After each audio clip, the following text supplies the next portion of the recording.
সবকিছু ঠিক আছে, তিনজন একসাথে অঞ্জলি দিয়ে আসলাম, তো এনে আসে ও রাগ করে পড়ে থাকলো কেন? ও রাগ করে পড়ে আছে কিনা আমার কাছে শুনতেছিস কেন? তোর যদি এত দরকার হয় তুই ডাকিয়ে শোন ওর কাছে। এ হৃদয়, তোর কি আছে, কথা কথা করছিস না কেন? না, আমার বন্ধু না, ও আমার শত্রু। বন্ধু হলে আজকে যে কাজ করেছে ও কাজ কোনোদিনও করতো না। ও কেন কি আছে? ও আবার তোর কৃষি গাড়ি মারলো? তাহলে শোন তুই, এই বছর অঞ্জলিদার প্রোগ্রাম ছিল, আমাকে তা দিলাম। আরো প্রতি বছর প্রসাদ ফিরে। এই বছর জানিস কে আছে আমার সাথে? কেন কি করেছো এমন? ও আমি হাত পাতে রয়েছি এরকম, আশেপাশে মাইজুত রয়েছে, আমার হাতের এনতে গজাটা আমারে না দিয়ে আমার হাতের এই জায়গাতে নিয়ে যে একটা মাইরে দিয়েছে।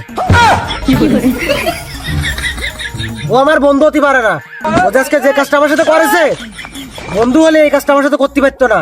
আজকে তো আমার শত্রু, তুই তোর বন্ধুর না থাক।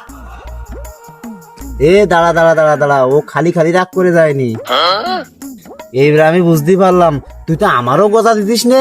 আমি যদি তোর কাছে কাড়িয়ে বুড়িয়ে না আনতাম, আমার পাশে তো খুব সুন্দর তিনটে মাইয়া ছিল, ভাগ্যেস ভালো গোজা কাড়িয়ে নিলাম। তুই আমাকে বন্ধু হতে পারিস নি, থাক তোর মতন তুই একা, আমি চলে গেলাম। তোর মতন বন্ধু দরকার নেই আমার।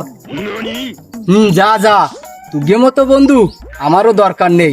সামান্য গজার জন্য যদি আমারে ছাড়িয়ে যেতে পারো তা যাও। ওই অঞ্জলি দেওয়ার সময় যে মাইয়া জুতো আসবেন না, গজা আমি তাকে দেবানে। ওদের দুটো তিনটে বন্ধু এমনি আমার হবে না।